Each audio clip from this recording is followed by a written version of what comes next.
유튜브에 여러 사연들이 많이 올라오지만 저 같은 시댁이 또 있을까요? 제가 잘 대처했는지 여러분들의 고견을 듣고 싶습니다.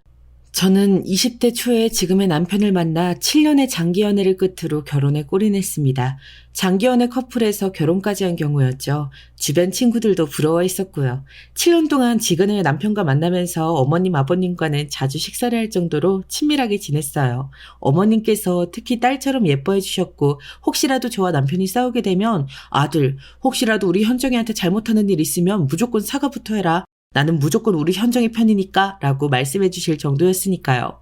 그래서 제가 어머님 아버님에게 좋은 면만 보고 결혼을 선뜻 결심하기도 했던 것 같습니다.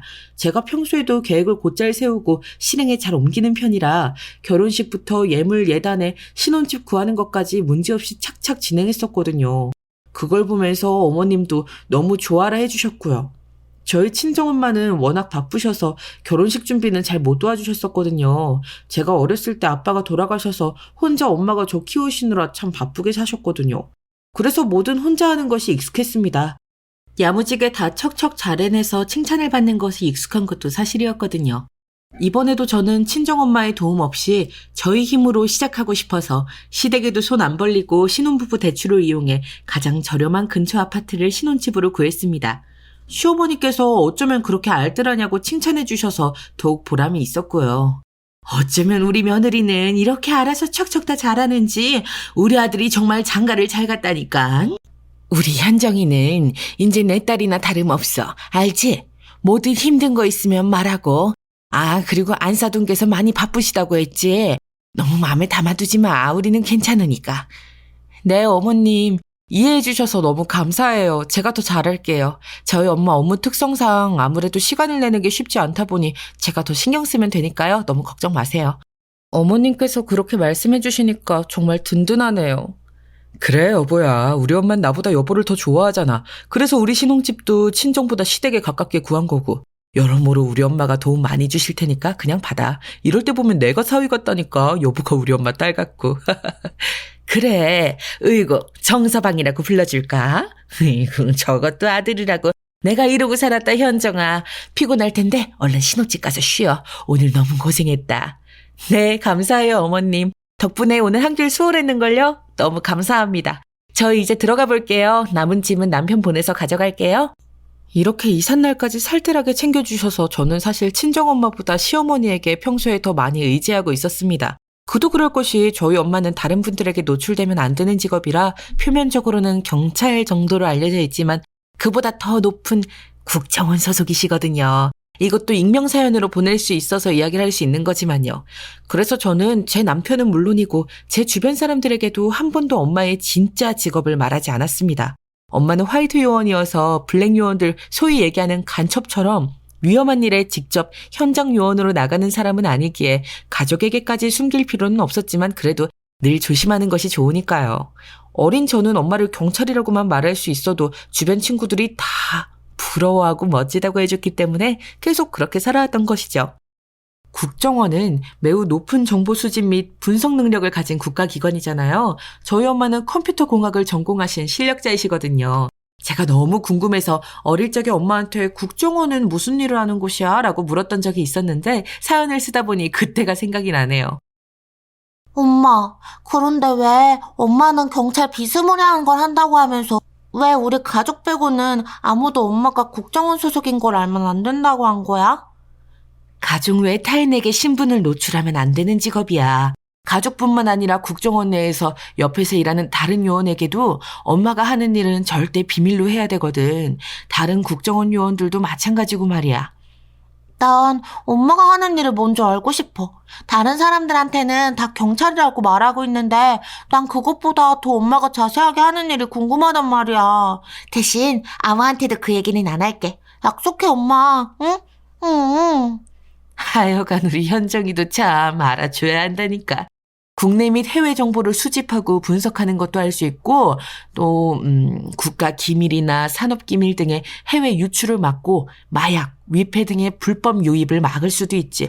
그리고 또 간첩이나 국내에서 활동한 해외 스파이를 잡을 수도 있고 국내의 기밀을 유출하려는 산업 스파이들을 잡아서 조사할 수도 있지. 어때? 이제 좀 감이 와? 우와, 엄마는 일반 경찰들보다 더 멋진 일을 하는구나. 이 비밀을 잘 지켜야 엄마가 안전하게 일할 수 있는 거지? 나 정말 약속할게. 엄마는 경찰이라고만 말하고 다닐 거야. 경찰들도 엄마처럼 늘 바쁘니까 아무 문제가 안 될 것 같아서. 아, 우리 현정이 똑똑하네. 아우, 기특해, 우리 예쁜 딸. 엄마가 바빠서 신경도 많이 못 써줬는데 어느 세월에 이렇게 똑똑하게 잘 커준 거야? 아, 정말 고맙네. 그래, 앞으로도 엄마 무슨 일 하는지 물어보면 다 경찰이라고 말해야 돼. 알겠지? 우리 현정이는 잘 이야기할 테니까 엄마는 걱정 안 할게. 당연하지. 엄마 절대 걱정 안 시킬 거야. 나는 알아서 밥도 먹을 수 있고 옷도 정리할 수 있잖아. 엄마는 아무 걱정하지 마. 그래서 가족이 된 남편과 시댁에도 저희 엄마를 경찰이라고만 소개했었거든요. 경찰도 1년 내내 바쁜 게 사실이니 많이 이해해 주셨고요. 저는 바쁜 엄마와의 시간이 부족했던 걸 어쩌면 7년 동안 살가운 남자친구의 부모님, 지금의 시어머니, 시아버지랑 시간을 보내는 걸로 대신했는지도 모르겠습니다. 그래서 그만큼 더 친하게 지낼 수 있어서 좋았거든요. 저한테는 엄마가 2명 있는 기분이랄까요? 든든하고 좋았습니다. 엄마가 국정원에서 근무하셔서 저희 집은 그렇게 부족함 없이 여유로운 편이었고 남자친구의 집안은 빚만 없으면 평범한 수준이었거든요. 그런데 남자친구의 형인 아주버님은 집안의 골칫덩어리셨죠. 껄핏하면 사기를 당하고 사업을 하다가 말아먹어서 평범했던 남자친구의 집은 사실 허덕이는 수준이었거든요. 그래도 그렇다고 남편과의 결혼을 저버릴 만큼 지금의 남편을 사랑하지 않는 게 아니었기에 저는 결혼을 감행한 것이었죠. 어머니가 바쁘셔서 모든 걸 혼자 힘으로 해오는 습관이 있어서 그런지는 몰라도 저와 남편이 결혼하면 또 다른 독립적인 가정이 되니까 우리 부부의 힘으로 다시 시작하면 된다는 생각이었습니다. 그런데 결혼을 하고 나니 남편도 그렇고 시어머니도 그렇고 점차 본 모습을 드러내더라고요. 남편은 자꾸 시댁에 돈이 없다면서 아주버님 얘기를 하면서 월급을 다 시댁에 드려야 된다면서 월급을 주지 않았습니다. 저는 당연히 남편의 월급과 저의 월급을 합쳐서 매달 나갈 이자를 충당하려고 했던 거라서 적지 않게 당황을 했습니다. 그리고 이러면 안 된다고 시댁에 지원하는 건 천천히 하자고 말했죠. 그랬더니 남편은 본 모습을 드러냈습니다. 여보, 이번 달 월급 왜 입금 안 해줘? 우리 신혼집 구하느라 대출받은 거 이자랑 원금 빠져나가야 되는데 모자라서 그래. 무슨 일 있어? 회사에서 좀 늦어진대? 그런 거 아니면 얼른 입금해주라. 그거 해결하고 또 돈 나갈 곳 있으니까. 그게 우리 집에 다 드려야 될 것 같아. 알다시피 또 형이 말썽을 부려서 이번 달 생활비가 없으신가 봐. 여보도 이해하지? 아주 그냥 형만 아니면 가져다 버려버리고 싶다니까. 여보, 그래도 이건 아닌 것 같아. 우리 신혼집 같이 마련한 거 아니었어? 이렇게 여보 월급을 다 드리면 매달 나가는 신혼집 원금이랑 이자는 무슨 돈으로 갚겠어. 아주버님은 파산 신청하고 차차 조금씩 도움 드리는 방향으로 해보자. 지금은 이러면 안 돼. 우리 시작도 하기 전에 고꾸라지겠어. 어? 천천히 도움 드리자. 얼른 월급 입금해줘. 내 계좌 알지? 현정아, 너 그렇게 계산이 안 돼? 왜 그러냐 진짜. 내가 무슨 마음으로 우리 집에서 내 월급을 다 가져다 줬겠어. 너는 그런 생각이 안 들어? 어떻게 이기적으로 우리만 생각해. 장난하는 것도 아니고. 현정이 네가 모아둔 비상금 그런 거라도 있을 거 아니야. 그걸로 일단 내면 되잖아. 뭐라고? 그런 게 어딨어. 설령 있다고 해도 이건 아니지. 어떻게 그런 말을 해. 아주버님 또 사기당하신 게 내 잘못이야? 그 잘못들까지 우리가 감당하면 안 되는 거잖아. 아주버님 스스로 해결하시게 해야지. 이렇게 밑빠진 독에 물 채우는 거 한 번 시작하면 한도 끝도 없는 거 여보도 잘 알잖아. 우리 집에 내 월급 가져다 드리는 게 그렇게 아까워? 우리 먹고 살 돈이 없어서 이러는 거야? 아니잖아.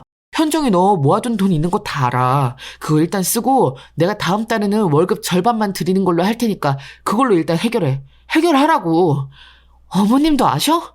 어떻게 이래? 당신 월급으로 생활비 드리는 거 찬성하셨단 말이야? 내가 아는 어머님은 그러실 리가 없다고. 우리 엄마가 달라고 한 거야. 여보도 우리 엄마한테 많이 의지하고 지내잖아. 이 정도는 해줄 수 있는 거 아니야? 딸 같은 며느리라며 엄마가 나한테 정서방이라고 해야 되냐고 할 정도면 그 정도면 우리 집에 월급 다 드려도 괜찮은 거 아니냐고. 그거랑 다른 문제지. 내가 어머님 만나서 이야기하고 올 테니까 여보 딱 기다려. 그리고 나 비상금 있어도 절대 못 써. 그건 말 그대로 비상금이라고. 지금까지 결혼식부터 신혼집 구하는 것까지 모두 나한테 의존했으면서 버는 월급도 죄다 시댁에 가져다 바치겠다는 여보랑 내가 어떻게 사니? 이건 분명 뭔가 잘못된 거야. 남편이 결혼 전과는 180도 다른 모습으로 월급을 시댁에 준 게 그렇게 아깝냐며 다그치자 저는 말도 안 된다면서 시댁에 가서 이렇게 요구했다는 어머님과 이야기를 하려고 했습니다. 어머님을 부르며 시댁에 들어가자 어머님께서도 드디어 본 모습을 보이시더라고요. 왔어? 우리 딸 현정이 무슨 일로 왔을까? 신혼집에 무슨 일이라도 생겼니? 안 그래도 지금 태호 퇴근했을 시간인데 같이 오진 않고. 어머님, 그게 사실이에요? 저희 남편 월급을 전부 시댁에 생활비로 매달 달라고 했다는 거 말이에요. 사실 아니죠. 제 남편이, 그러니까 태호가 어디에 잘못 쓰고 저한테 미안해서 핑계대는 거죠. 네? 그런 걸라고 해주세요, 제발. 어머님이 저한테 그러실 리가 없잖아요. 아니다. 내가 그런 거 맞다. 너도 알다시피 우리 경호가 이번에 또 말썽을 피웠잖니. 날린 돈이 수천이다. 당장 급한 것부터 맡고 보니까 생활할 돈이 없더구나. 당분간 생활비 좀 보태라고 했다. 그게 이렇게 와서 따질 일이니? 어머님, 어떻게 그러실 수가 있어요. 아주버님이 잘못하신 건 아주버님 선에서, 시댁 선에서 해결하시는 게 맞는 거잖아요. 저는 용납할 수 없어요, 어머님. 용돈은 차차 챙겨드릴게요. 죄송하지만 저희도 지금 이제 막 결혼해서 신혼집 대출받은 거 이자랑 원금 나가야 해서 그것만 생각해도 너무 빠듯해요. 그건 너희 사정이고, 현정아. 너도 우리 딸처럼 생각해주니까 우리가 만만하냐? 내가 이름에 든 이 시애미인데 어디서 용납을 하네 말이야. 내가 내 아들 번 돈 좀 쓰겠다는데 어디서 큰 소리니? 어머님, 어떻게 그렇게 저한테 말씀하실 수가 있으세요? 저를 딸처럼 생각하신다더니. 이런 딸은 저도 사양입니다. 그렇게 살 수는 없어요. 당장 제 남편 월급 돌려주세요. 지금까지 너희 결혼하는데 우리가 도와주고 신경 써준 거 생각하면 현정이 네가 그러면 안 되지. 우리가 우스워? 이게 버르장머리 없이 시어머니 무서운 줄은 모르고 썩 안 나가냐? 그만 돌아가라 얼른.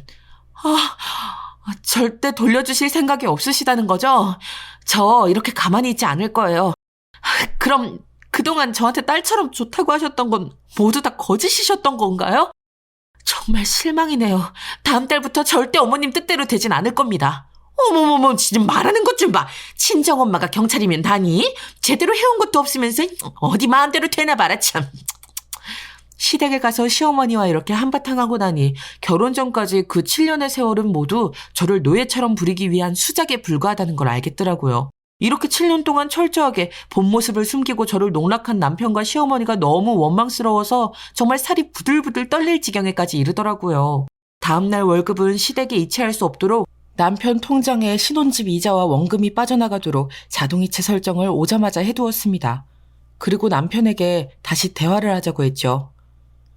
나 방금 시댁에 다녀오는 길이야. 어머님 원래 이런 분이셨어? 당신도 그렇고 말이야. 지금까지 모두 연기였던 거야? 어떻게 이렇게 사람 하나를 바보로 만들어? 정말 치졸하다. 여보가 번 돈은 전부 시댁으로 보내고 신혼집 대출은 다 내 돈으로 갚게 하려고? 천만에. 절대 그렇게 되진 않을 거야. 그러면 어떻게 하라고 나보고. 이미 형은 사고를 쳤고 돈 나올 구멍은 나랑 너밖에 없는데. 그래도 장모님이 경찰이시니까 모아둔 돈 있으시지 않겠어? 그 돈으로 일단 해결하고. 야, 우리 엄마 돈 뜯을 생각만 하냐? 이 개 같은 자식아? 우리 엄마 오늘 생신이시거든? 됐다. 더 이상 너 같은 거랑 말 섞어서 뭐 하겠어. 아까 네 월급 시댁에 다 줘버리고 시댁에 주는 게 그렇게 아깝냐고 윽박지를 때부터 알아봤어야 했어. 여보, 진정해. 그런다고 뭐가 달라져? 그냥 있는 돈 없는 돈 털어서 대출금도 갚고 우리도 생활을 하면 될 거 아니야. 시댁에 주는 돈은 뭐 점차 줄이자며 그러면 되잖아. 지금은 우리 집도 비상이라고. 비상. 알아? 비상이고 나 발이고 결혼하고 얼마 되지도 않아서 이렇게 본 모습을 드러내는 너랑 시어머니를 보고 나보고 어떻게 살라는 건데. 정말 끔찍하다 끔찍해. 이 모습을 모르고 7년 동안이나 속았다니 정말 가증스러워. 당장 이번 달부터 해결할 생각이나 해. 난 할 말 다 했으니까. 배고프지 않냐? 나 좀 들어가서 누워있을 테니까 저녁이나 차려줘. 피곤하다. 뭐? 지금 이 상황에 밥이 넘어가겠냐? 지금도 아무것도 모르고 열심히 일하시는 우리 엄마한테 생신 용돈이나 먼저 보내드려야지. 넌 자빠져 자든지 말든지 맘대로 해. 네 밥은 네가 알아서 처먹고. 우리 먹고 살 돈도 없어. 미쳤냐? 용돈을 드릴 게 어디 있어. 야, 얼마나 하려고 그러는데. 너 진짜 방금까지 내 월급 시댁에 가져다 바쳤다고 그 난리 치던 사람 맞냐? 겨우 30만 원밖에 못 드리는 내가 참 불쌍하다. 너 같은 한심한 걸 남편이라고 둔 죄지, 죄야. 나 이렇게 못 살아. 못 산다고! 뭐? 30만 원? 미쳤냐? 우리 먹고 살 돈도 부족한데 너 아주 그냥 가만두면 안 되겠다, 정말. 짝소리와 함께 남편이 제 뺨을 올리자마자 그 광경을 본 친정엄마가 달려와 불타는 쌍심지를 켜고 남편에게 소리쳤습니다. 저희 집에 오늘 생일이라 깜짝 방문을 하신 줄은 저도 남편도 차마 모르고 있었지만요. 정서방, 내가 누군 줄 알아? 감히 무서운 줄도 모르고 내 딸의 뺨을 때려? 네가 그러고도 사람이야? 너 가만 안 둘 줄 알아. 장모님, 언제 여기 와 계셨어요? 그게 아니라, 이 사람이 맞을 짓을 했거든요? 그러니까, 장모님께서 뭐 경찰이시면 다예요? 그럴 수도 있죠. 이 사람이 저희 돈을 함부로 쓰려고 했다고요. 내가 그 얘기를 못 들었을 것 같나? 다 듣고 있었네. 오늘 내 생일이라 형정이 몰래 미리 와 있었거든. 정서방 자네랑 이런 걸로 싸우게 된 줄도 모르고 말이야. 그런데 오길 참 잘했군. 난 단순한 경찰이 아니네. 국정원 소속이지. 정서방 자네 정도는 가볍게 응징할 수 있지. 도저히 화가 나 내 정체를 말을 안 할 수가 없네. 엄마, 그걸 말하면 어떡해요? 괜찮아요? 국정원 소속인 거 나 남편한테도 말 안 했었는데 엄마가 시킨 대로. 경찰이 아니라 국정원이요? 그 말로만 듣던 국정원 요원이시라는 거예요? 정말 장모님께서요? 말도 안 돼. 말도 안 돼요. 저희 집에는 어떻게 들어오신 거예요? 정서방, 그렇게 머리가 나빠서 회사는 어떻게 다니나? 월급은 제대로 나오겠어? 자네가 방금 국정원이요 라고 말한 것에서 이미 납득이 되었어야지. 국정원 요원에게 이 정도는 식은 죽 먹기 아니겠어? 정서방 자네는 오늘 아주 큰 실수를 한 거야. 우리 현정이한테 지금까지 잘해준 게 아니라 아주 엉망이었구만. 게다가 안사돈까지 아주 한 통속이었다니 감히 현정이 뺨까지 올려! 장모님, 잘못했습니다. 뭔가 오해가. 제가 장모님께서 국정원 소속이신 건 정말 몰랐거든요. 저 태어나서 국정원 요원 처음 봅니다.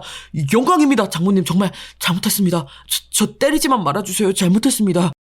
남편 앞에서 저희 친정엄마가 국정원 징표를 보여주면서 진짜 정체를 밝히자 남편은 그 자리에서 개거품을 물면서 엄마한테 맞을까봐 아주 손이 발이 되도록 싹싹 빌더라고요. 참, 그 모습이 어찌나 똥파리 같던지 정말 지지리도 못났다는 생각이 들더라고요. 7년 동안 환상이 전발 와르르 깨지는 순간이었습니다. 저희 엄마는 남편을 무섭게 내쫓았고 남편은 살려만 달라면서 쫓겨났습니다. 지금 여기서 죽고 싶지 않으면 당장 내 눈앞에서 그리고 우리 현정이 앞에서 사라지는 게 좋을 거야. 내 말 무슨 말인지 알지?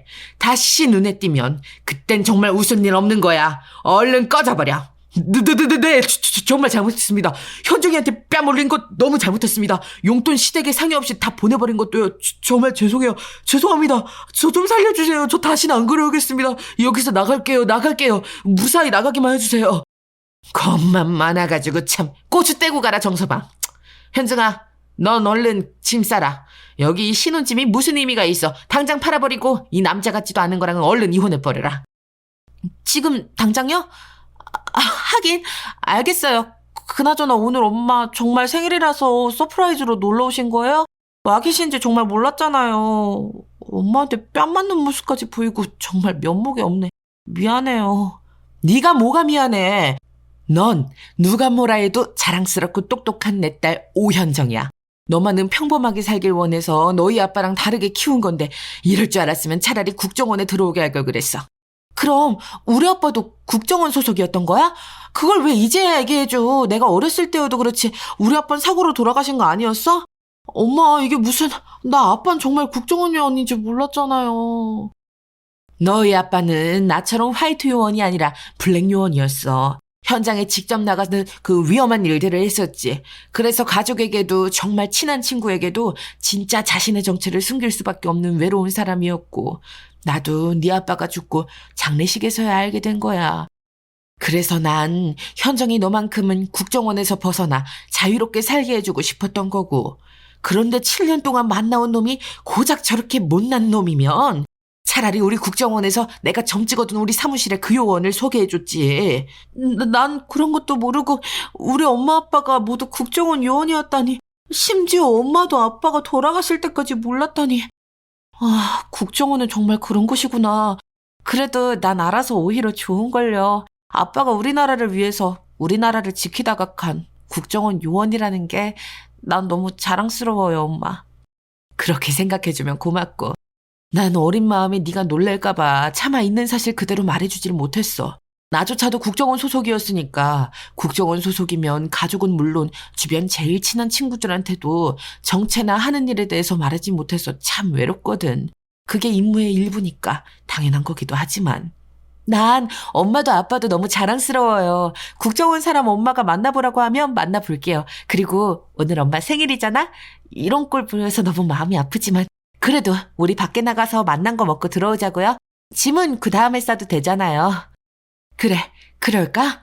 뭔가 오늘따라 우리 딸이 너무 보고 싶다 했더니 내 생일인 거 있지. 내가 계속 자리 비우고 우리 현정이한테 따뜻하게 못해줘서 그래서 7년 동안 널 딸처럼 대해주는 안사돈이랑 박하사돈한테 빠질 수밖에 없었을 거야. 현정이 네 잘못이 아니야. 다시 시작하면 돼. 잘못된 건 알았을 때 바로 잡으면 문제가 아니거든. 알고도 그냥 가는 게 문제인 거지. 그럴게요. 우리 엄마 아빠가 모두 국정원 요원인데 내가 잘못된 걸 그냥 안고 살아가면 말이 안 되잖아요. 나 엄마가 말한 대로 할게. 남편이랑은 이혼할 거예요. 신혼집도 팔아버릴 거고. 짐은 금방 정리할 수 있어요. 포장해서 하면 되니까. 다시 엄마랑 같이 살아야겠다. 현정이 네 방은 언제나 그대로 있어. 그러니까 얼른 와. 아예 오늘부터 우리 집 가서 자자. 그게 좋겠다. 밥은 오랜만에 중식이나 먹을까? 현정이 너 좋아하잖아. 오늘은 엄마 생일인데 엄마가 좋아하는 걸로 먹어야지. 안 그래요? 엄마가 좋아하는 거? 소고기 먹으러 가자, 소고기. 한우로 가는 거야. 내가 사줄게, 엄마. 나 월급 받았어. 엄마한테 생신 용돈으로 보내려고 했던 돈도 있어. 엄마 아직 현역이야. 돈 너보다 잘 버는데 무슨 용돈이야. 소고기만 사, 소고기만. 우리 딸이 그 모질이 정서방이랑 시댁에서 벗어난 게 엄마 무엇보다 더 소중한 생일 선물이다. 아주 기뻐. 너무 좋아. 그렇게 저는 엄마랑 근처 소고기집으로 가서 오랜만에 맛있는 저녁 식사를 했고 아빠에 대한 이야기도 더 들을 수 있었습니다. 엄마와 아빠는 정말 운명처럼 만나서 서로에 대해 잘 모르면서도 뜨겁게 사랑하며 저를 낳으셨더라고요. 이런 이야기는 아빠가 일찍 돌아가셔서 아빠 이야기를 꺼내면 엄마가 슬퍼하실까봐 먼저 못했었는데 정말 툭 터놓고 이야기할 수 있어서 너무 좋은 시간이었습니다. 밥 먹고 돌아오는 길에 집 앞 부동산에 신혼집을 내놓는다고 했고요. 포장 이삿짐은 다음날 알아보기로 하고 간단한 짐만 챙겨서 엄마와 함께 친정으로 왔습니다. 결혼한 지는 얼마 안 되었는데 그래서 친정을 떠난 지 얼마 안 되었는데 왜 이렇게 오랜만에 온 것 같은 느낌이 드는 걸까요? 엄마, 나 왜 이렇게 오랜만에 친정에 온 것 같지? 기분이 이상하네. 친정에 와도 늘 엄마가 바빠서 없었어서 그런가? 엄마랑 같이 들어온 집이 너무 좋고 낯설기도 하네. 나 승진해서 이제 근무 시간 좀 더 유연할 거야. 안 그래도 생일에 딱 맞춰서 승진을 시켜주길래 그 소식도 같이 전하려고 했는데 이제야 하네. 그 정서방이 네 뺨 때렸을 때는 정말 총이라도 쏠 뻔했다니까. 너무 화가 나서 한 주먹거리도 안 되는 게. 엄마 참아요. 안 그래도 남편 완전 쫄아가지고 손이 발이 되도록 싹싹 비는 거 못 봤어요? 엄마 승진 너무 축하해요. 이제 나 엄마랑 더 시간 오래 보낼 수 있는 건가? 그래도 되는 건가?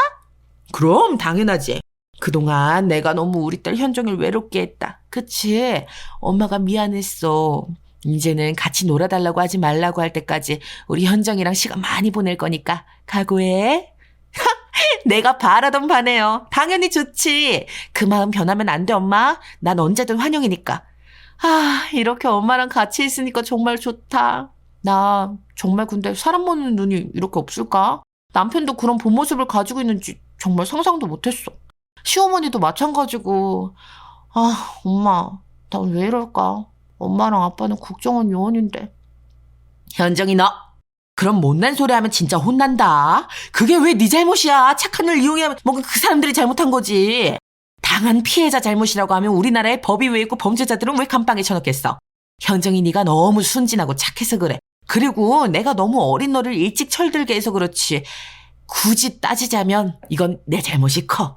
아이, 또 엄마는 왜 자책을 하고 그래? 나도 자책 안 할게. 엄마가 그랬잖아. 잘못된 건 얼른 바로잡으면 문제가 아니라고. 나도 그럴 거니까 지켜봐줘요. 엄마 딸이 멋지게 이혼하고 혼자 얼마나 잘 살아가는지. 아닌데? 너 혼자 살 생각은 하지 마. 내가 소개시켜줄 사람이 있으니까. 이 친구는 위험한 일 하는 거 아니고 화이트 요원 중에서 사무 보는 친구거든? 근데 정말 진국이야.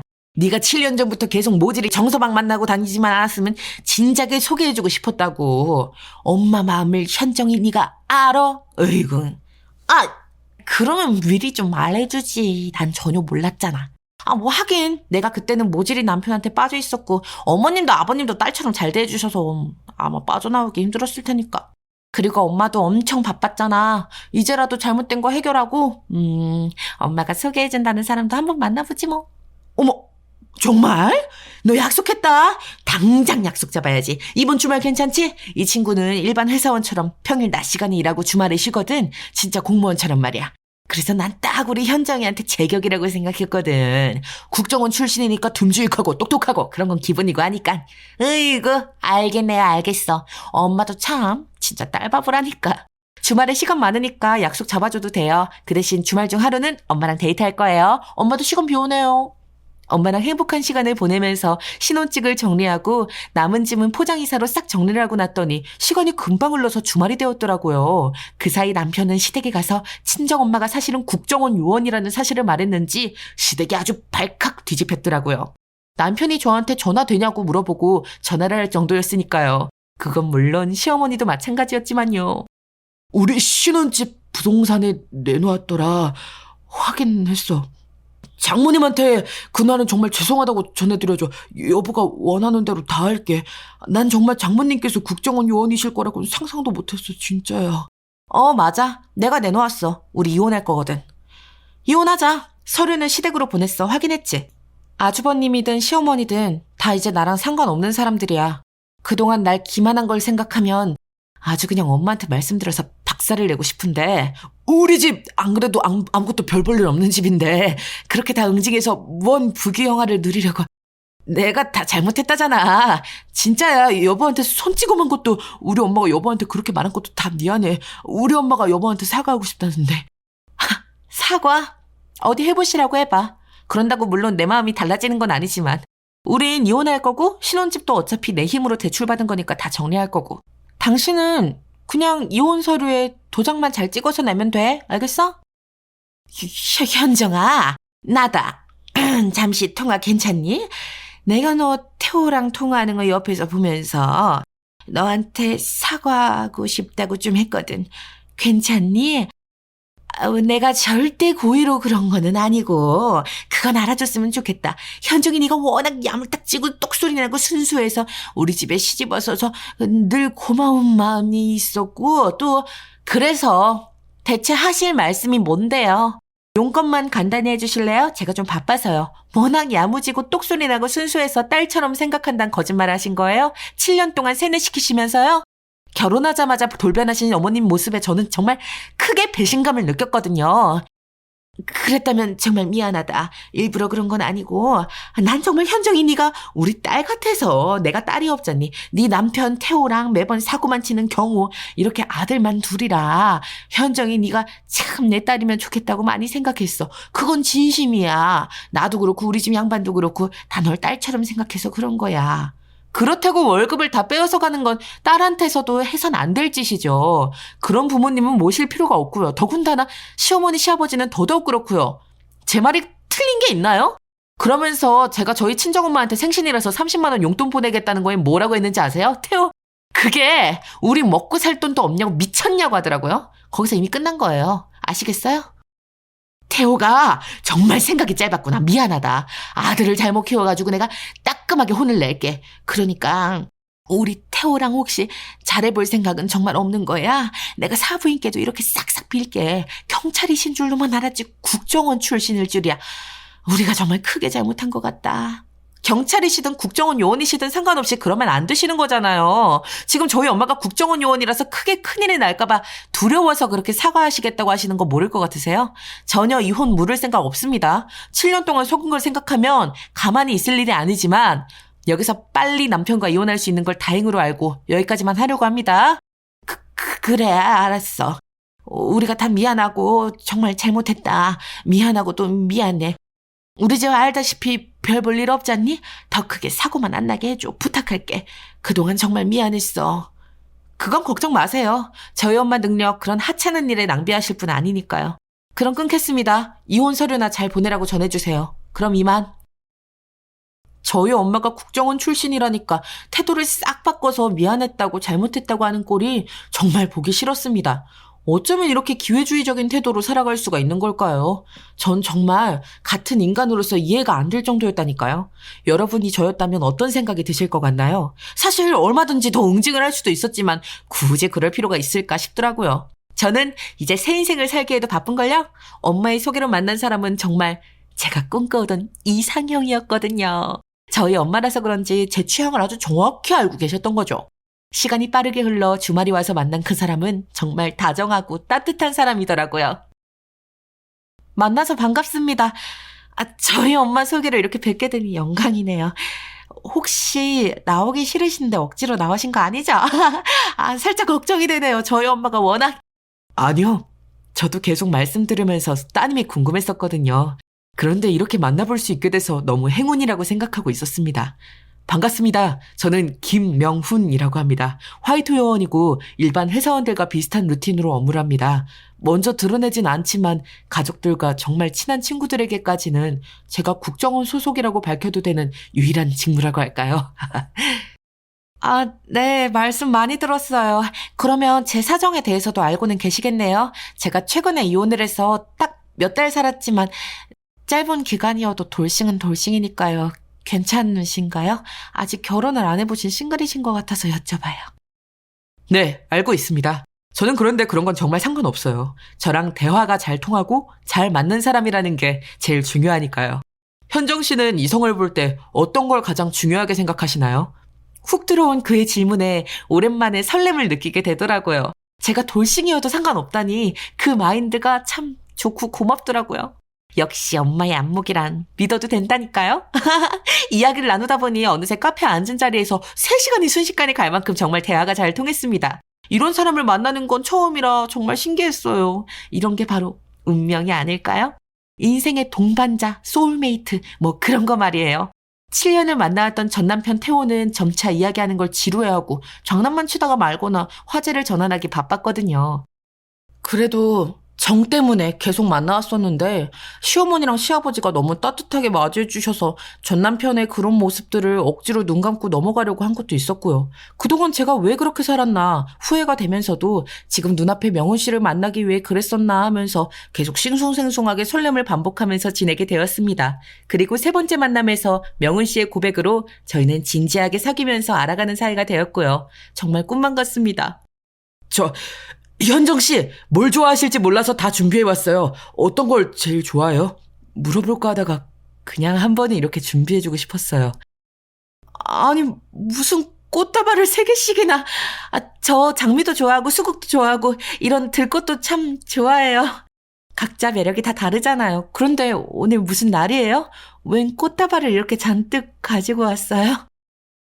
오늘 제가 현정 씨하고 3번째 만나는 날이잖아요. 오늘은 꼭 현정 씨한테 앞으로도 계속 알아가고 싶다고 정식으로 사귀자고 이야기하고 싶었습니다.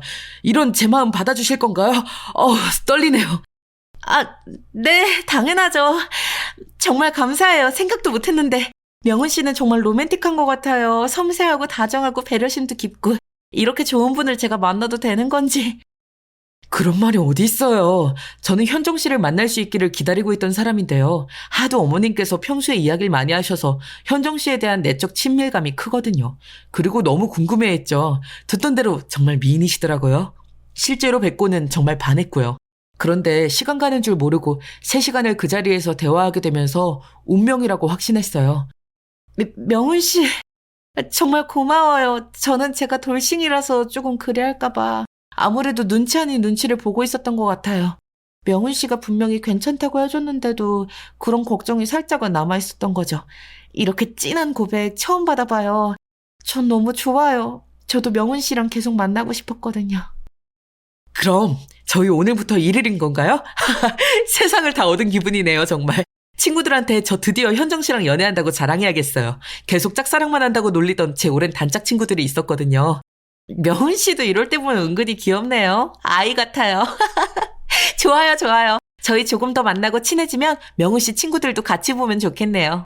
그동안 명훈 씨 놀린 친구분들 얼굴이나 좀 봐야겠어요? 오, 그거 좋네요. 현정 씨가 부담되지 않는다면 아마 제 친구들은 당장이라도 나오라면 나올 겁니다. 고마워요, 현정 씨. 그럼 이 꽃은 어떻게 할까요? 저도 엄마한테 자랑해야겠어요. 명훈 씨가 꽃을 3다발이나 준비해와서 고백했다고요? 아마 저희 엄마가 더 좋아하실 것 같은데요? 명훈 씨 친구분들보다도 더요. 그렇지 않아요? 정말 그렇겠네요. 어머님께 더 잘 보여야 하니까 그러면 어머님부터 뵈러 갈까요? 곧 퇴근하실 시간일 거예요. 네, 좋아요. 명훈 씨 번호를 이제 남자친구라고 저장해야겠다. 엄마한테 깜짝 놀래켜줄 수 있겠어요. 완전 좋은데요? 얼른 가요. 남자친구가 된 명훈 씨와 함께 엄마를 만나러 가자 엄마는 정말 뛸 듯이 기뻐하시면서 저보다 더 소녀처럼 웃으시더라고요. 그 미소를 보는 저는 너무 행복해졌어요. 이게 다 저희 엄마 덕분이라면 엄마 덕분이겠죠? 하루하루 남자친구와 저녁마다 데이트를 하고 주말에 뭘 하면서 보낼지 이야기하면서 정말 행복합니다. 이렇게 행복해도 되는 걸까요? 이런 게 정말 연애였다는 걸 새삼 깨닫는 요즘입니다. 엄마는 그렇게 말씀하시더라고요. 돌싱이면 뭐 어떠냐? 네가 당당하면 아무 문제 없다. 그걸 네 약점이라고 생각만 안 하면 된다고요. 그런데 그게 정말 맞는 것 같습니다. 제가 움츠러들지 않으니까 상대도 그게 문제라고 생각하지 않는 것 같았고요. 모든 게 편견이었구나. 요즘은 그런 걸 많이 느낀달까요?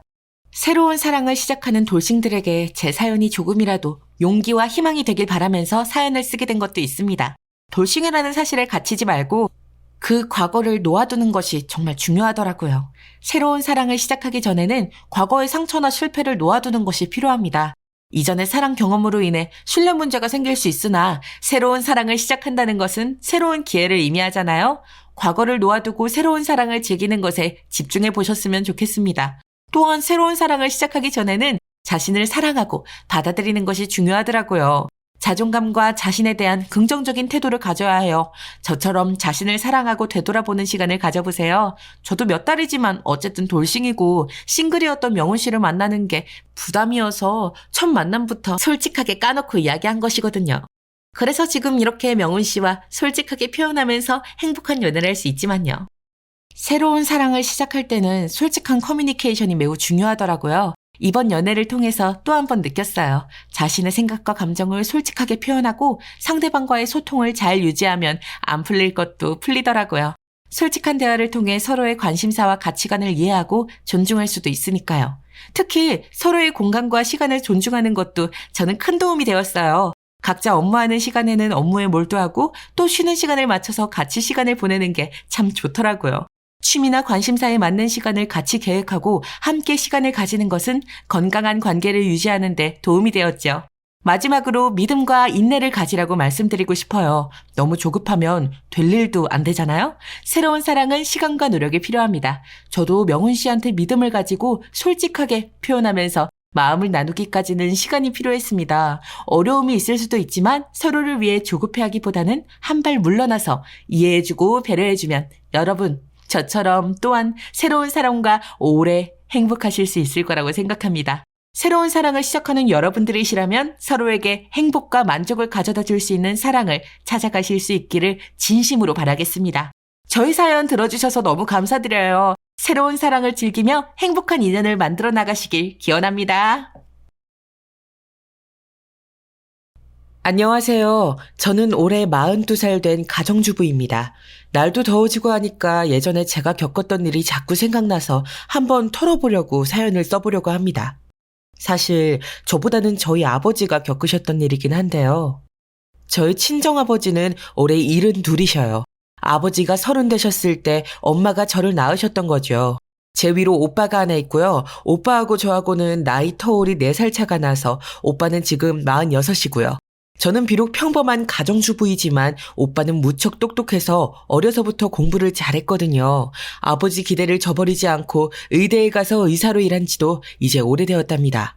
그만큼 돈도 잘 벌고 정말 잘난 오빠인데도 가족들에게 참 잘하는 사람이기도 하죠. 엄마가 돌아가시기 전까지만 해도 네 가족이 같이 식사도 많이 했고요.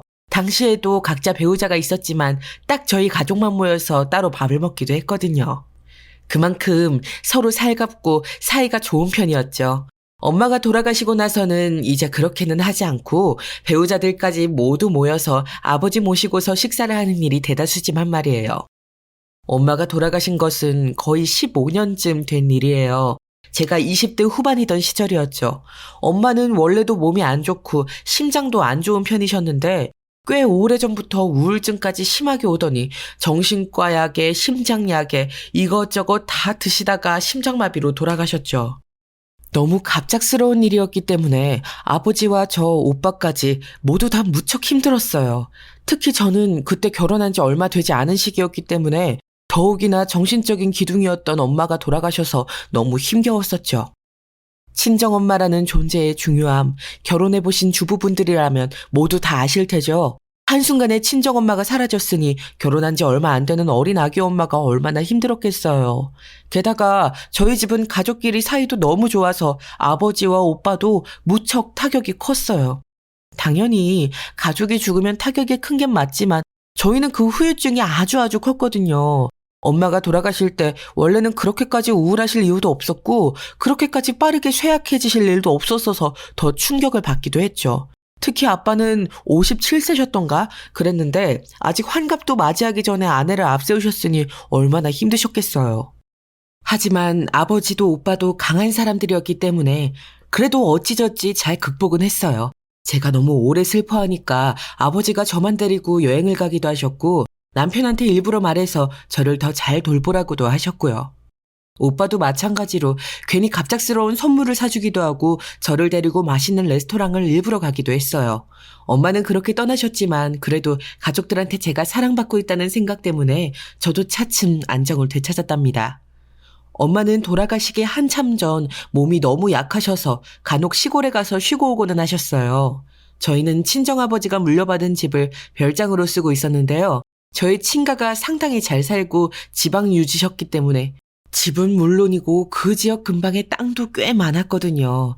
그런데 집이 있는 곳하고 땅하고는 좀 떨어져 있는 편이었고요. 친정아버지가 물려받은 집이 한옥이었는데 엄마 요양을 위해서 아버지가 그 집을 완전히 안쪽을 서양식으로 개조해서 현대적으로 바꾸어 놓으셨어요. 가보면 무척 쾌적했고 밖으로 나서면 아주 전원적인 시골 풍경을 볼 수 있어서 엄마가 많이 좋아하셨거든요. 하지만 엄마가 그 집에 가 계시는 건 거의 2-3달에 한 번 꼴이었고 가서 일주일에서 열흘 정도 쉬다 오셨어요. 그러니까 비어있는 그 집을 돌볼 만한 관리인이 필요했는데 그걸 저희 고향 아저씨가 하셨었죠. 오빠랑 저랑은 그냥 정말 정씨 아저씨라고 부르는 분이었는데 아버지 후배분이셨거든요. 같은 초중고등학교를 나왔는데 아버지는 공부를 잘하셔서 도시로 나오셨던 거고 정씨 아저씨는 당시 사정도 어렵고 특별히 공부를 잘하는 편도 아니셨기 때문에 그냥 고향에 머무르셨다고 해요. 그러다가 뒤늦게 도시에 나와서 사기를 당하고 질 나쁜 친구들과 어울리다가 결국 빈털터리가 되어서 신세가 아주 난처해지셨거든요. 그래서 아버지는 일부러 정씨 아저씨를 불러다가 저희 고향집과 땅의 관리를 맡기셨죠. 어차피 땅은 빌려줘서 농사를 짓게 했지만 어쨌든 관리인이 필요하기는 했거든요. 땅 한쪽에 작은 집을 지어서 정씨 아저씨가 사시면서 저희 고향집이랑 땅을 다 관리해 주시니까 저희도 좋았죠. 물론 월급도 넉넉하게 들었고요. 원래도 정씨 아저씨하고 친정아버지하고 무척 친했다고 알고 있어요. 초등학교 전부터도 이미 한 동네에서 자라던 사이라서 아예 가족들끼리도 잘 아는 사이였던 거죠. 그런데 정씨 아저씨네는 집안 형편이 좀 어려웠던 편이었고요. 홀어머니 밑에서 자라셨다고 하더라고요. 왜소하고 가난해서 동네에서도 무시당하고 맞고 다니기도 했다는데 동네 부잣집 아들이었던 친정아버지가 데리고 다니면서부터 맞는 일도 없어졌다고요. 정씨 아저씨하고 친정아버지 그리고 고향 동네 분들이 술을 드시면 항상 그때 이야기가 나왔었죠. 그런 이야기가 화제에 오르면 아버지는 별다른 말 없이 빙그레 웃으시다가 그냥 다른 곳으로 화제를 돌리시곤 했고 정씨 아저씨는 허허 웃으면서 맞장구를 치셨고요. 그런데 중간에 한번 정씨 아저씨하고 좀 사이가 나빠질 뻔한 일이 있었어요. IMF 시절 일인데요. 1998년쯤이었을 거예요. 벌써 25년 전이네요. 정씨 아저씨가 95년쯤 저희 땅하고 집 관리 일을 그만두시고서 잠깐 도시 나가서 자기 사업을 하셨던 적이 있었거든요.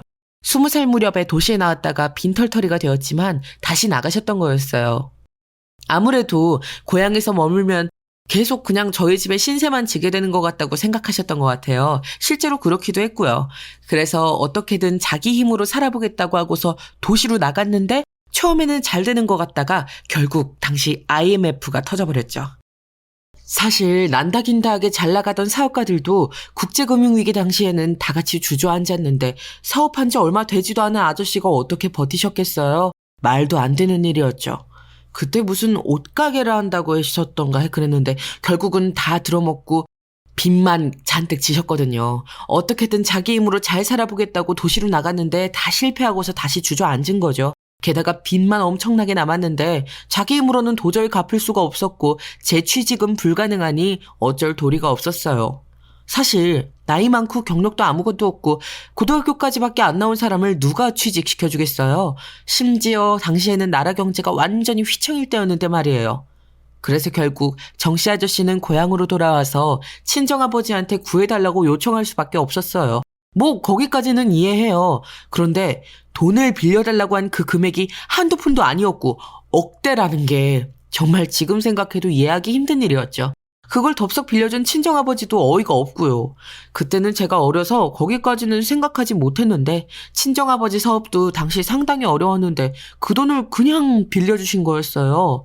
덕분에 아버지 사업도 더 어려워져서 휘청거렸었고요. 정씨 아저씨는 그 돈으로 자기 빚을 다 갚고 결국은 다시 저희 고향집과 땅 관리인으로 들어오셨어요. 뭐 그건 괜찮아요. 원래 계시던 자리로 돌아오신 거고 안 떠나셨다면 계속 계셨을 거니까요. 그런데 문제는 그 일이 있고 나서 1, 2년 뒤쯤 아버지 사업이 진짜 어려웠을 때가 있었거든요. 그때 정말 미안하다고 친정아버지가 정씨 아저씨한테 월급을 못 주겠다고 조금 기다려달라고 사정하시는 통화라는 걸 제가 들은 적이 있었어요. 정씨 아저씨는 계속 월급을 달라고 독촉 전화를 해서 아버지가 전화 받으실 때마다 당황스러워 하셨어요.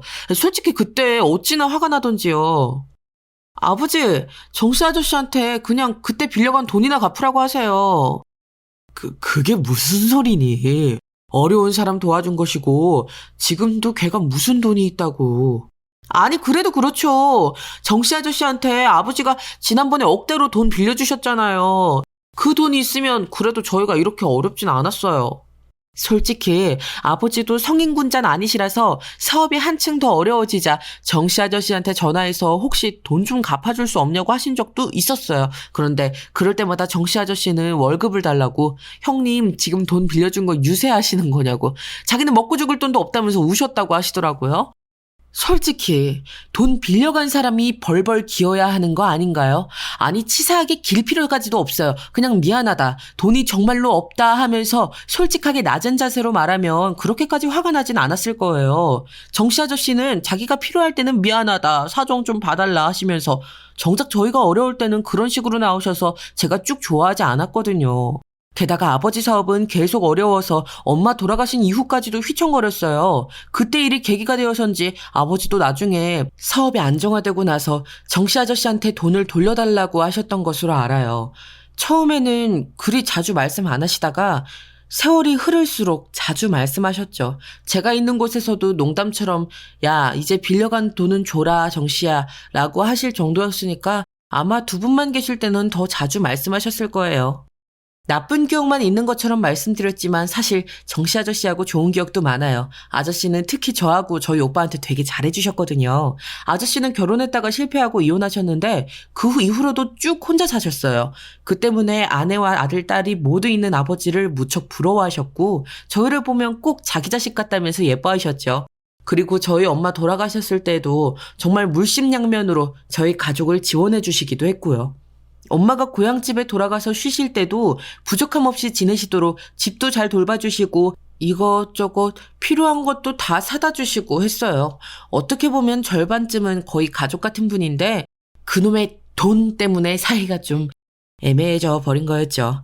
아마 정씨 아저씨 입장에서도 저희가 섭섭하긴 하셨을 거예요. 나중에 생각해보니 그렇더라고요. 저희가 결혼하고 난 이후로는 정씨 아저씨하고 별로 마주칠 일이 없었어요.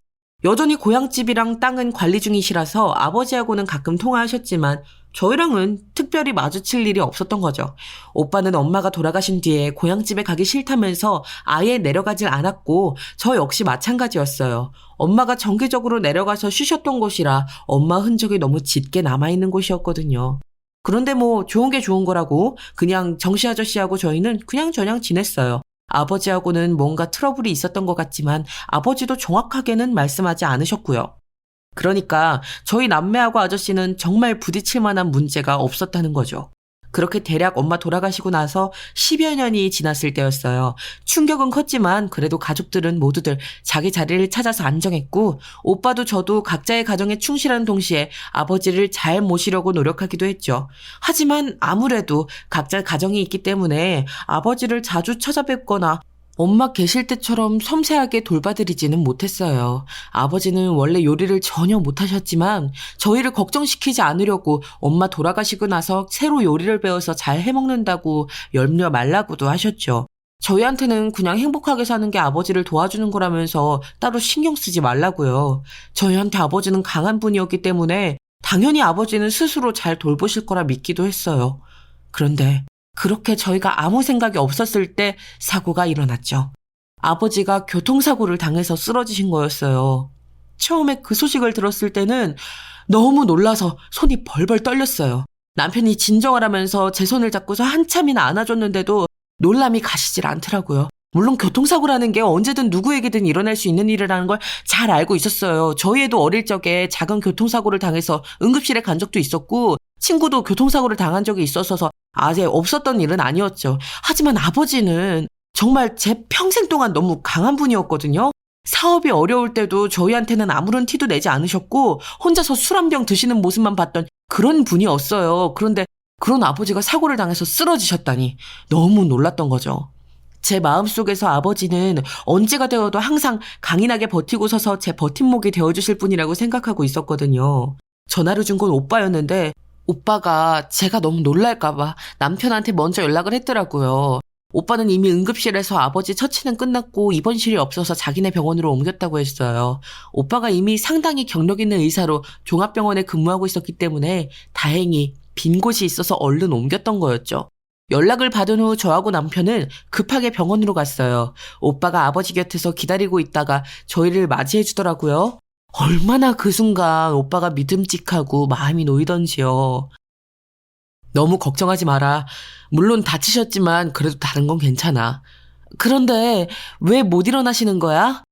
뇌진탕인 것 같아. 기다려봐야 할 것 같아. 일어나실 수는 있는 거지?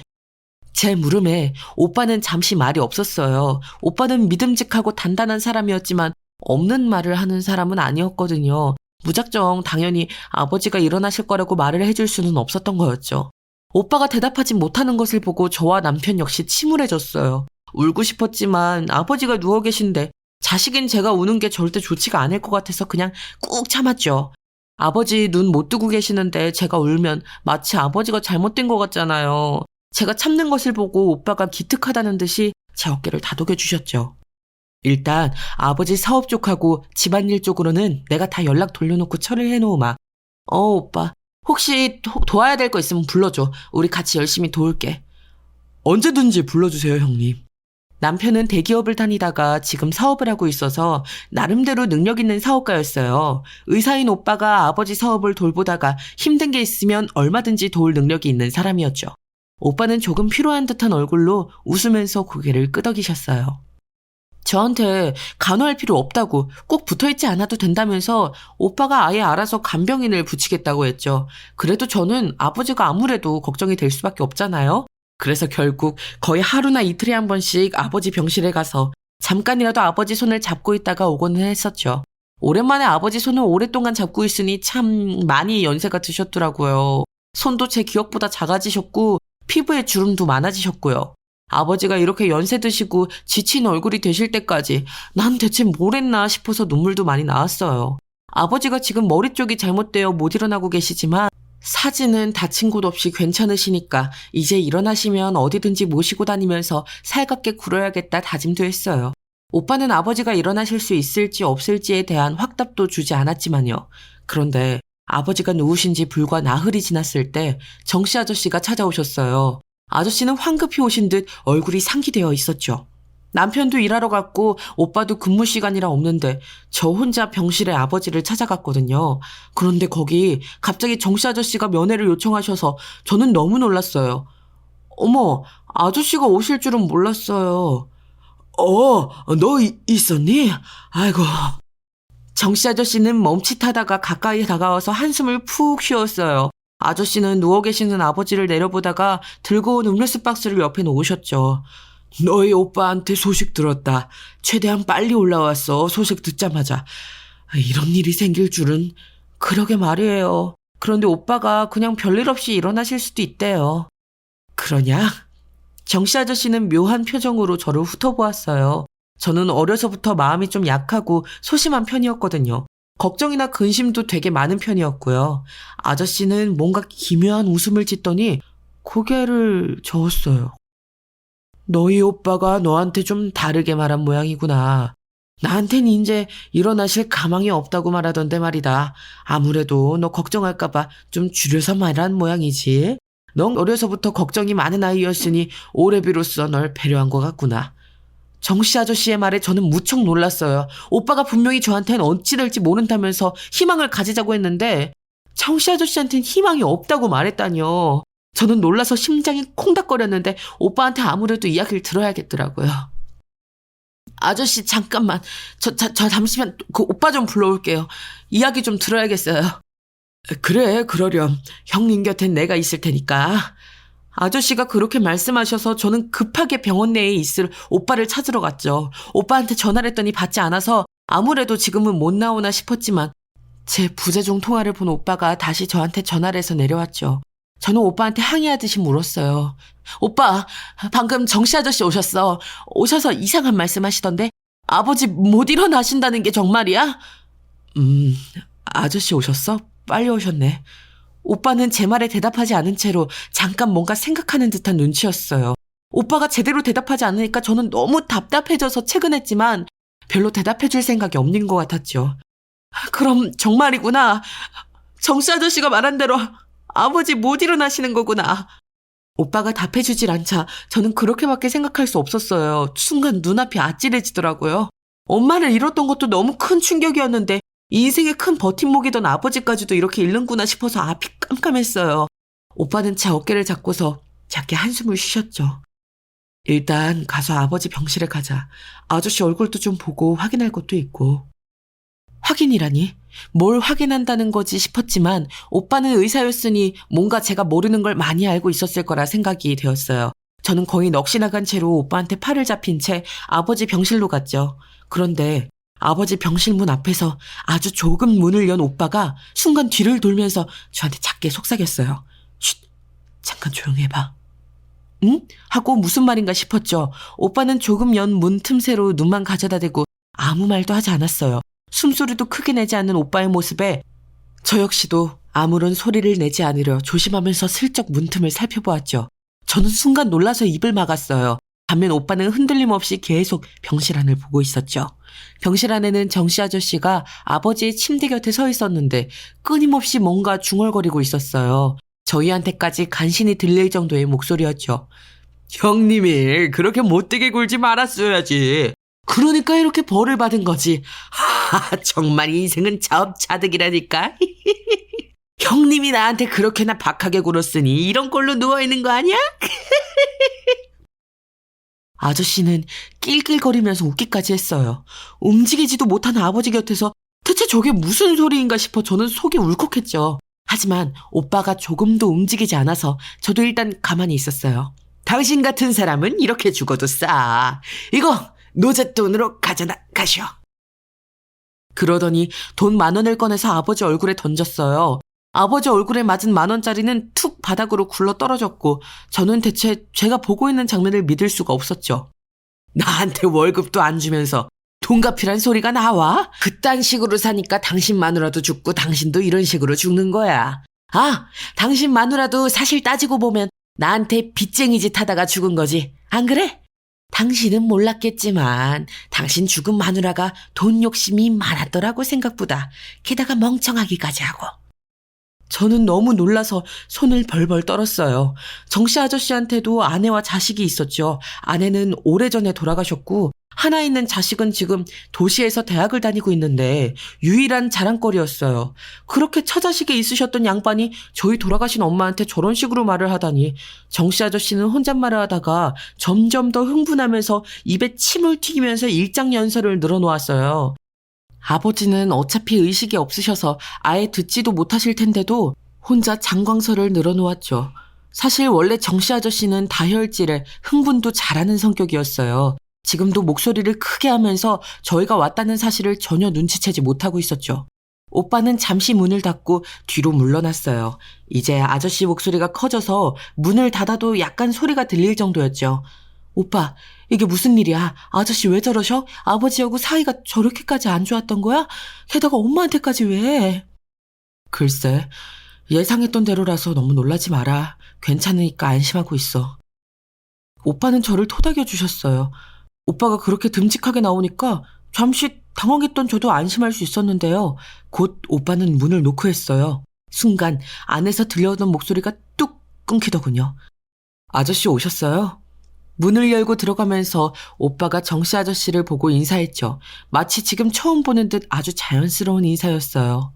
저는 차마 얼굴 표정을 잘 숨기지 못해서 오빠 뒤에 숨어있듯 서 있었고요. 정씨 아저씨는 처음엔 좀 당황한 눈치더니 곧 싱글벙글 웃으면서 오빠와 악수했어요. 아유 그래 연락받고 바로 올라왔다. 너희가 고생이 많구나. 형님은 나한테도 정말 은인인데 이런 사고를 당해서 정말 마음이 안 좋다. 예, 그러시군요. 오빠는 무뚝뚝한 얼굴로 고개를 끄덕였습니다. 저는 아저씨가 얼굴을 완전히 바꾸는 모습을 눈앞에서 목격하고 너무 혼란스러웠어요. 정씨 아저씨는 오빠의 눈치를 살피면서 몇 마디 더 하다가 이제 가봐야겠다면서 인사를 하고 나갔습니다. 이게 뭔가 싶어서 멍하니 서 있는데 오빠가 아저씨를 바래다 주러 잠깐 나갔다 오고서 문을 꽉 닫았어요. 병실 문이 꽉 닫히고서 오빠가 아버지 곁으로 다가가서 아버지의 팔을 살짝 두드렸죠. 아버지, 이제 일어나셔도 돼요. 저는 오빠가 순간 뭔가 착각을 했나? 충격이 커서 약간 이상해졌나? 싶었어요. 제대로 일어나지도 못할지 모르는 아버지한테 의식도 못 찾으신 분한테 갑자기 저렇게 말을 건네다니 말이에요. 제가 오빠한테 손을 뻗어서 그만두라고 당기려는 순간 아버지 눈꺼풀이 꿈틀대더니 슬그머니 올라갔어요. 아버지는 눈을 잠시 깜빡이면서 빛에 적응하시는 것 같더니 저희 쪽을 눈만 돌려서 바라보셨죠. 갔냐 그 인간? 예, 제가 확실하게 보고 왔어요. 문도 꽉 닫았고요. 아버지? 오빠? 이게 대체 무슨 일이에요? 나한테도 좀 말해줘요. 이게 대체. 제가 너무 놀라서 입을 뻐끔대고 있으니까 오빠가 놀라지 말라는 듯 제 어깨를 두드려 주었어요. 아버지는 몸이 뻐근한 것처럼 기지개를 펴시더니 얼른 일어나 앉아서 저를 다가오라고 해서 손을 잡아주셨죠. 미안하다. 놀랐지? 사실 이게 사정이 있어서. 사정이요? 아무리 사정이 있어도 그렇지 이게 뭐예요 대체? 저는 말을 하면서도 아버지가 정말 멀쩡하신 건가 급하게 아버지 여기저기를 살펴보면서 확인했어요. 아버지도 멋쩍은 듯이 웃으시면서 괜찮다고 아무 데도 아픈 데가 없다고 확인해 주시더군요. 슬슬 제가 속은 것 같다는 생각이 들더라고요. 아버지는 정말로 별다르게 편찮으신 데가 없었고 크게 다치신 것도 없는 것 같았어요. 제가 오빠를 노려보니까 오빠도 머쓱한 얼굴이 되더군요. 교통사고가 났던 것은 사실이야. 여기저기 근육 놀라고 뼈 촬영도 필요했고 그래서 입원하신 거야.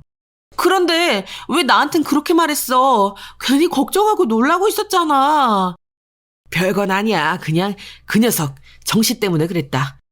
아버지는 웃으면서 제 손을 토닥여 주셨지만 놀란 제 가슴은 쉽게 가라앉지를 않았어요. 제가 울먹거리면서 화를 내자 오빠와 아버지가 같이 붙어서서 저를 달래주었죠. 한참이나 화를 내다가 마음을 가라앉히고 생각해보니 너무 이상하기는 했어요. 멀쩡하던 아버지가 갑자기 교통사고를 당했다는 이유로 사경을 헤매는 것처럼 꾸며내다니 말이에요. 제가 설명하라는 듯이 아버지와 오빠를 노려보았더니 두 사람이 머쓱해하면서 이야기를 해주었죠. 이야기인 즉슨 정씨 아저씨가 요즘 이상한 일을 꾸미고 있다는 거였어요. 예전에도 뭔가 수상한 일이 있었는데 증거가 없어서 그냥 넘어갔건만 돈이 필요한지 자꾸만 아버지한테 땅을 팔아서 자기한테 한몫 떼달라는 둥, 집을 임대 놓아서 월세를 자기를 달라는 둥 하면서 이상한 소리를 한대요. 최근에 금이야 오기야 기르는 그 아들 하나가 유학을 보내달라고 떼쓰고 있다고 하더라고요. 이미 시골에서 일껏 돈을 벌어서 아들 사교육비 대서 좋은 학교를 보내놨는데 거기에서 유학까지 가겠다니 사실 정씨 아저씨가 감당할 수 있는 수준은 아니었죠. 정씨 아저씨는 아버지와 나이는 비슷했지만 결혼을 늦게 해서 아직 아들이 대학에 다니고 있었고 게다가 워낙 응석바지로 길러놔서 이것저것 내놓으라는 게 많은 모양이더라고요. 남의 집하고 땅 관리해주면서 월급 받아먹고 사는 정씨 아저씨로서는 아들의 요구를 들어주려면 뭔가 다른 방법이 필요했을 거예요. 이미 어학연수도 다녀왔다고 하지 않았어요, 그 아들? 별걸 다 요구하나 보네. 그래, 정씨가 그 어학연수 비용 될 돈도 없었을 텐데 그걸 내줬더구나. 희한했어. 그동안 어디서 돈을 빼돌렸는지 말이야. 사실 그 아들내미 대학 등록금도 내가 나중에 갚으라고 내주고 있었다. 그런데 거기에 어학연수까지 보내고 유학까지 보낸다고 날뛰고 있으니 뭔가 일을 꾸미는 건 분명하다. 그리고 정 씨의 진짜 속마음을 알려고 일부러 가볍게 의식을 찾지 못하는 것처럼 한 거였는데 아버지는 눈살을 찌푸리셨어요. 그래놓고 나한테 와서 노잣돈을 달라고 10,000원을 얼굴에 던지고 그 10,000원까지 주워서 가져갔지 그 인간. 게다가 좀 이상했다. 너희 엄마까지 꺼내서 왈가왈부를 한다는 건. 아버지는 한동안 깊이 생각에 잠기셨어요. 저도 처음에는 흥분했었지만 아버지와 오빠가 길게 이야기를 해주셔서 그때쯤엔 납득한 상태였죠. 사실 아버지는 애초에 교통사고로 한 일주일 입원한다고 한 건데 저만 사경을 헤맨다고 알고 있었던 거예요. 오빠가 붙어서 저한테 전부 설명을 해주고 간호사가 오면 저를 데리고 나가는 방식으로 저한테 사실을 가르쳐주지 않았으니 뭐 별 수 없었죠. 일단 당분간은 정씨 아저씨에게만큼은 아버지가 여전히 의식을 되찾지 못했다고 하기로 했어요. 전 정확한 이유는 알 수 없었지만 아버지와 오빠가 그렇게 하라고 하니 그러마 하고 했지요. 그리고 며칠 뒤 정씨 아저씨한테서 저한테 또 연락이 왔어요. 가만히 보니 오빠는 좀 어렵고 무서운데 저는 만만하니까 저한테 연락을 한 것 같더라고요. 그런데 아저씨가 한 말은 좀 충격적이었어요. 너나 네 오빠 마음 상하지 않게 하고 싶은데 저희 어머니하고 아버지가 나한테 돈을 좀 빌려가셨거든. 내가 힘들어서 상환을 좀 해주면 좋겠는데 말이다. 아저씨는 걱정스러운 듯한 목소리로 하지만 기가 약한 제가 듣기에는 좀 위압적인 것 같은 말투로 말씀하셨죠. 너희 오빠는 남편한테 말하지 마라. 남자들이라 큰일 나는 사람들이고 이런 거에 신경 쓰면 안 되잖니. 그리고 내가 알아서 말할 거니까 너희 어머니 아버지가 빌린 돈인데 너라도 나한테 갚아줘야지. 안 그래? 남한테 피해 안 끼치고 살아야 하는 거잖니. 평생 내가 너희 집하고 가족한테 얼마나 봉사를 많이 했어. 이럴 땐 네가 나한테 좀 갚아주면 좋을 것 같구나. 정씨 아저씨는 아주 자애로운 듯한 말투로 간혹 어릴 때 어린아이였던 저를 혼내던 것 같은 말투로 저한테 어머니 아버지의 빚을 갚으라는 말을 했어요. 저는 잘 모르겠다고 제가 전혀 모르던 일이라서 생각 좀 해봐야 할 것 같다고 말을 둘러댔죠. 아저씨는 계속 저한테 대답을 강요하다가 결국 오빠와 남편한테는 절대 말하지 말라는 신신당부라고서는 전화를 끊었어요. 저는 전화를 끊고서 너무 속보이는 아저씨의 말에 헛웃음이 나왔어요. 하지만 다시 생각해보면 제가 만약 아버지와 오빠의 이야기를 듣지 못했다면 굉장히 당황해서 먼저 돈을 송금했을지도 모르겠다는 생각이 들더군요. 저희 집이 그래도 꽤 넉넉하고 여유가 있는 편이고 저는 솔직히 좀 마음이 약하고 걱정도 많은 편이었거든요. 남한테 피해 끼치는 것도 정말 싫어하고요. 정씨 아저씨는 그 점을 알고서 저한테 전화를 했을 거예요. 오빠와 남편한테 말하지 말라는 것도 그래서였겠죠.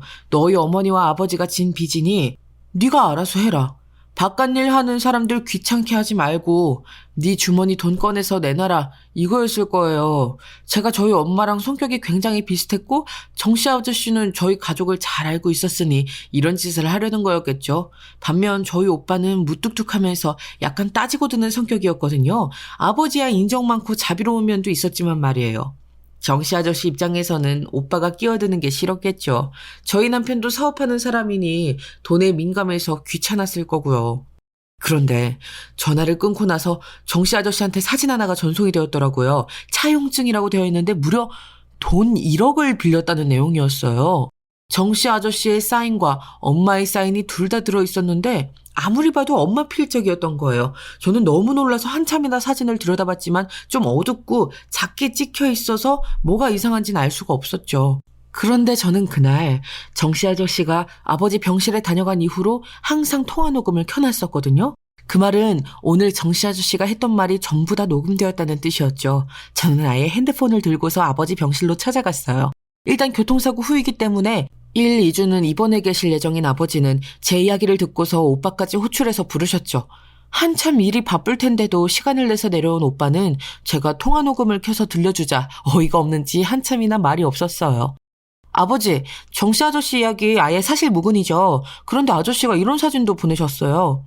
제가 그렇게 말하면서 정씨 아저씨한테서 전송된 사진을 꺼내놓자 아버지가 한참 동안 그 사진을 들여다보셨어요. 오빠도 건네받아서 보다가 사진을 한참이나 키워서 꽤 오래 관찰하더라고요. 그러더니 고개를 갸웃거렸어요.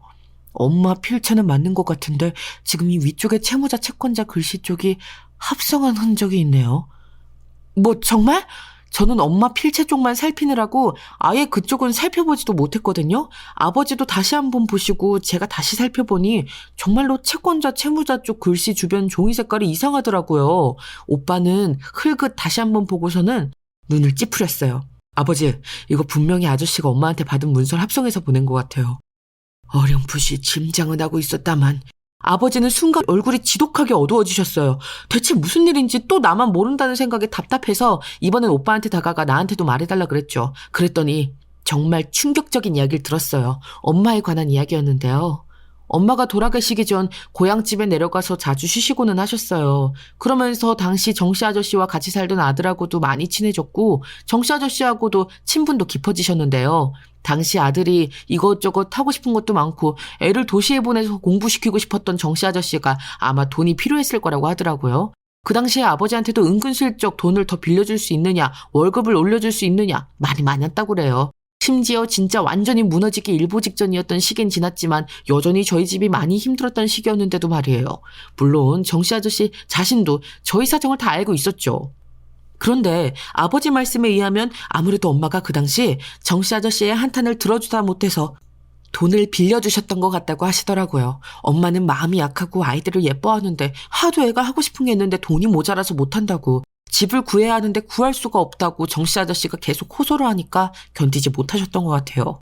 아버지한테도 정씨 아저씨가 똑같은 방식으로 그때 계속 졸랐다고 하시더라고요. 원래대로라면 아버지도 아저씨한테 돈을 주셨을 텐데 당시 저희 아버지 사업이 너무 어려웠고 게다가 어려운 시기에 정씨 아저씨가 안면을 바꾸었던 것 때문에 아버지도 심정이 상하셨던 때라서 빌려주진 않으셨던 거였죠. 하지만 정씨 아저씨는 그걸 알고 어머니한테 호소를 했던 거고, 그래서 차용증을 쓴 걸 가지고 있다가 지금 이렇게 합성을 한 거라고요? 그래, 당시 너희 어머니 통장에서 1억이 빠져나갔길래 무슨 일인가 했지만 본인 돈이니 아무 말도 하지 않았다. 사업용이라서 너희 어머니 명의하고 내 명의를 같이 써서 알고 있었지. 아무래도 당시 돈 돌려주지 않던 정씨 아저씨 때문에 엄마 우울증이 더 깊어졌던 것 같아. 그때 아버지 사업이 워낙 힘들었던 때였으니까. 오빠가 한 우울한 말에 저는 아찔해졌어요. 사실 저희 엄마 마음은 제가 가장 잘 알 수 있었거든요. 마음은 약하고 정에 이끌려서 덜컥 큰 돈을 빌려줬는데 정작 빌려간 쪽에서는 뻔뻔스럽게 나 몰라라 하면서 모르쇠로 나온다면, 그리고 남편은 사업 자금이 달려서 힘들어 미치려고 한다면 우울증이 안 올 수가 없었어요. 그리고 그 우울증 때문에 결정적으로 엄마 건강이 악화되었었죠. 저는 너무 충격을 받아서 숨도 쉬기가 힘들었어요. 그러니까 그걸 이용해서 똑같이 저한테 돈을 받아내려고 시동을 걸었던 거죠. 짐작은 하고 있었는데 물증만 없었던 상황에서 정씨 아저씨가 스스로 물증까지 내보인 상황이라 아버지가 사경을 헤매고 오빠는 그 때문에 바쁠 거라고 생각해서 저한테 수작을 걸었던 거겠죠. 아버지는 별로 놀랄 일은 아니라는 듯 침착하셨지만 무척 우울해 보이셨어요. 사실 당연하죠. 거의 평생 동안 어려서부터 함께 믿고 의지해온 후배였는데 이런 식으로 계속해서 등을 쳐왔고 심지어 엄마에게 그런 식으로 피해를 입혔던 게 사실로 드러났으니 말이에요. 아버지와 오빠가 계획을 저한테 이야기했고 저는 그 자리에서 정씨 아저씨한테 전화를 했어요. 일단 다음날 오후에 병원으로 오라고 그랬죠. 오빠가 있으니 정씨 아저씨가 꺼려했지만 그곳 아니면 제가 만나지 않는다고, 일단 만나서 엄마가 빌리신 돈 먼저 갚아주겠다고 하자 아저씨가 그러마하고 약속했어요. 다음날 오후 저는 아버지 침대 곁에 앉아 있었고 아버지는 눈을 감고 누워 계셨죠. 정씨 아저씨가 약속 시간보다 조금 늦은 시간에 문을 열고 들어왔어요. 안에 오빠가 없는 것을 주의 깊게 살핀 아저씨가 안도한 얼굴로 제 앞에 와서 앉았죠. 자, 네가 가슴은 아프겠지만 어쩌겠니? 돈은 준비했지? 네, 하지만 그건 저하고 말씀하실 건 아닌 것 같고요. 그럼 여기 너 말고 누가 있다고? 누구하고 이야기하라는 거냐? 그 순간 아버지가 일어나 앉으셨어요. 아무런 말도 없이 조용히 일어나 앉으시자 아저씨가 기겁을 하면서 뒤로 물러나셨죠. 거의 튕기듯이 물러난 채로 아저씨가 손을 떨었어요. 형님! 그래. 아버지가 무거운 낯빛으로 아저씨를 노려보자 아저씨는 어쩔 줄 모르다가 당황한 채로 문을 열고 도망가려고 했지만 그 앞에는 오빠가 서 있었죠. 오빠는 밀고 들어와서 문을 뒤에서 닫았어요. 차분하게 아저씨를 데리고 들어와서 다시 의자에 앉히자 아저씨가 뻣뻣하게 굳어서 앉더라고요. 자네, 대체 무슨 짓이지? 아버지는 침착하게 아저씨를 추궁했고 아저씨는 제대로 말도 하지 못했어요. 당연히 사경을 헤매고 있으리라 생각했던 아버지가 너무 멀쩡하게 일어나 앉았고 아저씨가 제일 꺼려하는 오빠까지 같이 들어와 있으니 몸둘 바를 몰랐던 거죠. 오빠는 차분하게 제 핸드폰을 가져가서 아저씨와의 녹음된 통화 내용을 틀었고 그 후에는 아저씨가 보낸 차용증 이미지를 화면에 띄웠어요. 합성을 너무 어설프게 하셨던데요. 동생을 속이려면 이 정도면 될 거라고 생각하셨나 봐요. 아쉽게도 눈에 너무 잘 띄어요. 이런 어설픈 글자 합성은. 아내가 자네한테 돈 빌려줬을 거라는 짐작은 하고 있었어. 하지만 이런 식으로 내 딸한테까지 사기를 치려고 접근할 줄은 몰랐지. 아버지는 아주 많이 실망했고 슬픈 얼굴을 하고 계셨어요. 아마 우리 가족끼리 전부 이야기를 나눴고 속사정을 다 안다는 사실을 깨달은 정씨 아저씨는 얼굴색이 변한 채로 아버지의 바지가랑이라도 붙을 것처럼 바닥에 꿇어 앉아서 연신 빌기 시작했죠. 아니요, 형님. 그런 게 아닙니다. 그런 게 아니라 저는 그냥 지금 제가 돈이 너무 모자라서 그래서 그만. 아버지는 한동안 말씀이 없으셨고 오빠도 마찬가지로 무표정한 얼굴로 서 있었어요. 저는 한숨을 쉬고 한켠으로 비켜나 있었고요. 그나마 제가 마음이 약해 보이는지 저한테 다가오려고 했지만 오빠가 막아섰죠. 아저씨는 한참 동안이나 자기가 지금 얼마나 힘든 상황인지 누군가의 도움을 받아야 하는 상황인지를 설명하다가 기어코 자기 아들 이야기까지 꺼냈어요. 저희 엄마가 정말 가엾게 여겨서 도와주었던 거다. 자기가 뭘 어떻게 했던 건 아니다. 정말로 형수님이 가실 때까지 아저씨 본인이 돈을 못 갚아서 죽을 죄를 지었다고 형수님 앞에서 설설 기었다. 아저씨가 제발 봐달라고 빌면서 털어놓은 이야기들이었어요. 물론 아저씨가 저희 엄마를 협박하거나 했다고는 생각하지 않아요. 엄마도 정말 가엾다고 여겨서 돈을 빌려주셨을 거예요. 워낙 동정심 많고 마음이 약한 분이었거든요. 다만 정씨 아저씨는 그걸 빌미로 해서 저를 정말로 사기치려고 하다가 걸렸기 때문에 문제였던 거죠. 게다가 아버지한테는 말도 안 되는 억하심정을 품은 채로 얼굴에 돈을 던지기까지 했으니 정씨 아저씨가 매달리셨지만 아버지는 아저씨한테 지금 고향으로 내려가서 당장 집과 땅 전부 내놓고 나가라고 하셨어요. 애한테 주고 있던 대학 등록금과 그동안 빌려간 돈도 빨리 갚으라고 선고하셨죠.